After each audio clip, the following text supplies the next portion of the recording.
Hello students, welcome back to Siddhant college study point. I am Nandita Jain. इस video lecture में हम continue करेंगे MCom IGNOU का सब्जेक्ट IPO 5। ये इसका चैप्टर नंबर 3 का पार्ट नंबर 1 है।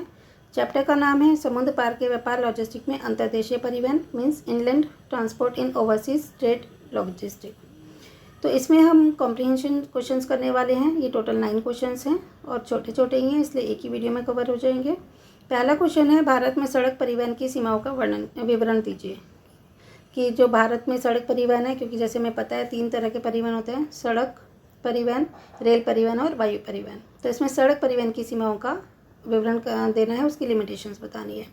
तो भारत में सड़क परिवहन की सीमाएं निम्नलिखित हैं। नंबर 1, एकल सड़क की चौड़ाई, क्योंकि हमारे देश में जो सड़कों की चौड़ाई है ना, बहुत ज़्यादा नहीं है, थोड़ी सी नैरो है वो।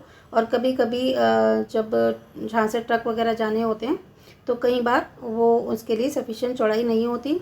दूसरा है सड़कों का ख़राब होना, क्योंकि हमारे देश में बहुत सारी सड़कें हैं जो बारिश के टाइम में ख़राब हो जाती हैं, पानी भर जाता है या वैसे भी टूट फूट जाती हैं।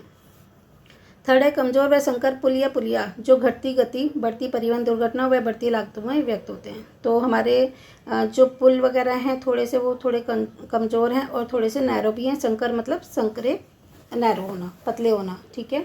और पुलिया की घटती गति, क्योंकि पुलिया पे जाते हैं तो सड़क परिवहन में जो गति है ना वो घटानी पड़ती है, स्पीड को कम करना पड़ता है।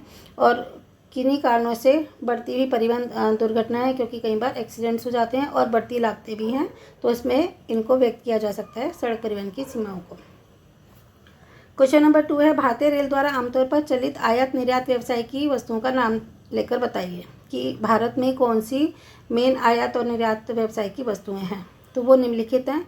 नंबर 1, लोहा इस्क, फिर है कोयला, सीमेंट, उर्वरक, अनाज, पेट्रोल उत्पाद, उद्योगों द्वारा कच्चा माल इत्यादि। तो ये हमारे यहाँ मेन आयात और निर्यात की वस्तुएं हैं भारत में। क्वेश्चन नंबर 3 है, ISO कंटेनर के परिवहन में भारतीय रेल द्वारा की गई प्रगति के बारे में संक्षेप में बताइए। तो ISO कंटेनर क्या होता है? इसकी फुल फॉर्म है इंटरनेशनल स्टैंडर्डाइजेशन ऑर्गेनाइजेशन। तो इसमें भारतीय रेल के द्वारा जो भी प्रोग्रेस हुई है उसके बारे में हमें बताना है। तो आंसर है, भारत में बल्क कार्गो के परिवहन हेतु रेलवे की भूमिका अत्यंत ही महत्वपूर्ण है तथा हाल के वर्षों में भारतीय बंदरगाहों पर उपयोग किए जाने वाले ISO कंटेनर कार्गो में तीव्रता से वृद्धि हुई है, जो वर्ष 1985-86 में 3.1 मिलियन टन से बढ़कर 1996-97 में 20.6 मिलियन टन तक हो गई है, ठीक है। तो जो ISO कंटेनर है उनमें तीव्रता से वृद्धि हुई है। जो पहले 85-86 में सिर्फ 3.1 मिलियन टन माल को ही ढो पाते थे, वो 1996-97 में 20.6 मिलियन टन तक माल को ढो पाते हैं। इस प्रकार इन बंदरगाहों पर उपयोग किए जाने वाले कंटेनरों की संख्या भी बढ़कर 16.98 लाख तक हो गई है। साथ ही अंतर्देशीय केंद्रों पर इसका आवागमन भी उक्त वर्षों के दौरान बढ़ गया है। रेलवे के द्वारा 1981 में बेंगलोर में प्रथम ICD की स्थापना हुई थी। ICD मतलब इनलैंड कंटेनर डिपो, इसकी स्थापना हुई थी। वह ISO हुई इंटरनेशनल स्टैंडर्डाइजेशन ऑर्गेनाइजेशन। इसके कंटेनर के परिवहन हेतु अंतर्देशीय केंद्र से आयात व निर्यात में रेलवे ने महत्वपूर्ण भूमिका निभाई है। इस अवधि में अंतर्देशीय केंद्रों से बंदरगाहों से अंतर्देशीय केंद्रों की तरफ ISO कंटेनर के परिवहन में भी तीव्रता से वृद्धि हुई है। तो अंतर्देशीय केंद्र कौन से होते हैं? जो एक देश के अंदर होते हैं, ठीक है। ये इंटरनेशनल नहीं है, इंटर स्टेट्स हैं। तो इसके ISO कंटेनर के परिवहन में तीव्रता से वृद्धि हुई है। तो हमारा क्वेश्चन था कि ISO कंटेनर के वहन में भारतीय रेल के द्वारा की गई प्रगति के बारे में समझाइए। तो हमने इसका ये भी बता दिया है कि कितना वो बाहर ले जाते हैं, 3.1 मिलियन से बढ़कर वो 20.6 मिलियन हो गया है। और साथ में कंटेनरों की संख्या में भी वृद्धि हो गई है, 16.98 तक वो हो गई हैं। और इसके बीच में ISO कंटेनर के परिवहन में बहुत तेज़ी से वृद्धि हुई है, बंदरगाह भी अधिक हो गए हैं। क्वेश्चन नंबर 4 है, भारतीय रेल द्वारा किस प्रकार के आधुनिकीकरण योजनाओं की शुरुआत की गई। तो भारतीय रेल ने किस तरह के मॉडर्न जो प्लानिंग है, योजनाएं हैं, उसकी शुरुआत की गई है। तो भारतीय रेल द्वारा आधुनिकीकरण योजनाओं में निम्नलिखित योजनाओं की शुरुआत की गई है। नंबर 1, रेलवे ने लाइन व रोलिंग स्टॉक कैपेसिटी की वृद्धि हेतु कार्यक्रम की शुरुआत की है। और नंबर 2, ग्राहकों को आकर्षित करने हेतु तीव्र परिवहन सुविधा तथा स्पीड लिंक एक्सप्रेस ट्रेन की भी शुरुआत की गई है भारतीय रेल के द्वारा। क्वेश्चन नंबर 5 है, अंतर्देशीय जल परिवहन की कमियों का वर्णन कीजिए। तो अभी हम सड़क परिवहन की बात कर रहे थे, फिर हमने रेल परिवहन की बात करी। अब हम जल परिवहन की कमियां बता रहे हैं, इसकी लिमिटेशंस बता रहे हैं। तो पहली लिमिटेशन है, स्थान का अभाव अंतर्देशीय जल परिवहन की मुख्य कमी है। क्योंकि अंतर्देशीय जल परिवहन होता है तो वहाँ पे समुद्री जहाज आते हैं, रुकते हैं बंदरगाहों पर, तो वहाँ पर ना स्थान का अभाव है। क्योंकि सामान लाया जाता है या पहुँचाया जाता है तो वहाँ पे वेयर हाउसेज होने चाहिए, तो उन स्थान की कमी है। सेकेंड है, जलमार्ग का पूर्णतः उपयोग नहीं किया जा रहा, क्योंकि अधिकतर जलमार्ग पर पानी का उथलापन, संकीर्ण चौड़ाई, जल का जमाव व किनारों का क्षरण इत्यादि देखा गया है। तो कहीं कहीं पर तो पानी बहुत उथला है, मतलब ऊपर को आया हुआ है, और जो चौड़ाई है वो बहुत ज़्यादा नहीं है, और कहीं कहीं पर पानी का जमाव है और किनारों का क्षरण मतलब वो टूट फूट सी मची हुई है। तो उसकी वजह से ढंग से इसका उपयोग नहीं हो पा रहा है जल परिवहन का। क्वेश्चन नंबर 6 है, जिन जलमार्गों को राष्ट्रीय जलमार्ग घोषित किया गया है उनके नाम बताइए। तो निम्नलिखित जलमार्गों को राष्ट्रीय जलमार्ग घोषित किया गया है।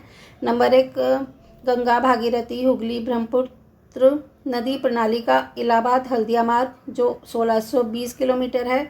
अक्टूबर 1986 में नॉर्थ वेस्ट 1 के रूप में इसको राष्ट्रीय जलमार्ग घोषित किया गया। सेकेंड है, ब्रह्मपुत्र नदी पर सितंबर 1988 से सदिया धुबरी मार्ग 891 किलोमीटर नॉर्थ वेस्ट 2 के रूप में इसका जो जलमार्ग है इसको घोषित किया गया। और तीसरा है, चंपाकर नहर 14 किलोमीटर की है तथा उद्योग मंडल नहर जो 23 किलोमीटर है के साथ साथ पश्चिमी नहर का फरवरी 1993 में कोतापुरम कोलक मार्ग 186 किलोमीटर वाला मार्ग फरवरी 1993 से नॉर्थ वेस्ट 3 के रूप में इसको घोषित किया गया है राष्ट्रीय जलमार्ग। ठीक है, सॉरी नेशनल वे हो गया, ये NW मतलब नेशनल वे। ठीक है, राष्ट्रीय जलमार्ग मतलब national.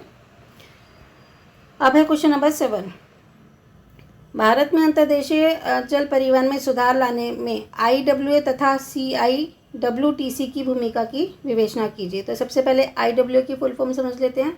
IWA means international water association, और CIWTC की फुल फॉर्म है central inland water transport corporation in India. ठीक है, तो अब पढ़ लेते हैं आंसर। भारत में अंतर्देशीय जल परिवहन में सुधार लाने में IWA तथा CIWTC की भूमिका निम्नलिखित है। पहले हम IWA की भूमिका पढ़ रहे हैं। 27 अक्टूबर 1986 में IWAI की स्थापना हुई थी। इस प्राधिकरण को राष्ट्रीय जलमार्गों का विकास, मरम्मत तथा विनियमन करने तथा केंद्रीय व राज्य सरकारों के अंतर्देशीय जल परिवहन के विकास से संबंधित मुद्दों पर सलाह देने की जिम्मेदारी सौंपी गई थी कि वो केंद्रीय व राज्य सरकारों के अंतर्देशीय जल परिवहन के विकास से संबंधित मुद्दों पर उनको सलाह दे। ये जिम्मेदारी IWA की थी। ठीक है, और इसकी स्थापना कब हुई थी? 27 अक्टूबर 1986 में IWAI की स्थापना की गई थी।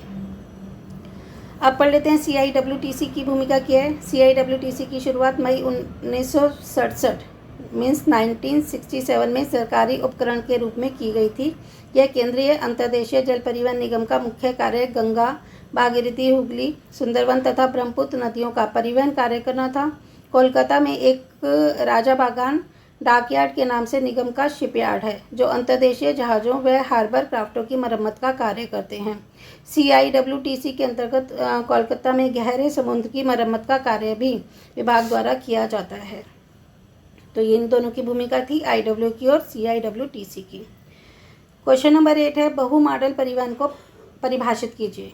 बहु मॉडल परिवहन की उस प्रणाली को कहा जाता है जिसमें कम से कम 2 अलग अलग परिवहन मॉडलों के द्वारा बहु मॉडल परिवहन के अनुबंध के आधार पर वस्तुओं को एक स्थान से दूसरे स्थान पर ले जाने हेतु परिवहन संचालक विभिन्न देशों से वस्तुओं को अपने अधिकार में लेते हैं। अर्थात बहु मॉडल का अर्थ है वाहन के एकल दायित्व के अनुसार एकल अनुबंध करना। ठीक है, बहु मॉडल में क्या है कि कम से कम 2 तो अलग अलग परिवहन मॉडल होंगे ही। ठीक है, और इसके द्वारा वे परिवहन संचालक जो है इनके विभिन्न देशों में वस्तुओं को अपने अधिकार में लेते हैं अर्थात हम कह सकते हैं कि बहु मॉडल का अर्थ है वाहन के एकल दायित्व के अनुसार एकल अनुबंध करना।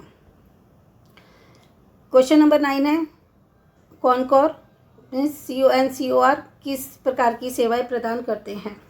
तो कॉनकॉर की फुल फॉर्म इसी में दी हुई है। Concor means container corporation of India limited. इसका गठन 1988 में किया गया था। इसके अंतर्गत निम्नलिखित कार्य किए जाते हैं या सेवाएं प्रदान की जाती हैं। नंबर 1, ICD या CFS के प्रबंध की सेवा प्रदान करना, और दूसरा है ये ISO कंटेनर के चालान का कार्य करना। ठीक है, तो कॉनकॉर क्या कार्य करता है? कंटेनर कॉरपोरेशन ऑफ इंडिया, इसका गठन हुआ था 1988 में, और इसका कार्य है ICD और CFS के प्रबंध की सेवा प्रदान करना और ISO कंटेनर के चालान का कार्य करना। तो आज हमने कॉम्प्रिहेंशन सारे क्वेश्चन कर लिए हैं, कॉम्प्रिहेंसिव वाले। अब हमारा होगा सेल्फ असेसमेंट वाले क्वेश्चंस। तो इसका पहला क्वेश्चन होगा, आयात निर्यात कार्गो के प्रचालन में सड़क परिवहन की भूमिका की विवेचना कीजिए तथा सड़क जाल के सुधार व गाड़ियों के बेड़ों के आधुनिकीकरण में सरकार द्वारा उठाए कदमों को रेखांकित कीजिए। तो इस क्वेश्चन को हम नेक्स्ट वीडियो में स्टार्ट करेंगे। इस वीडियो में बस इतना ही।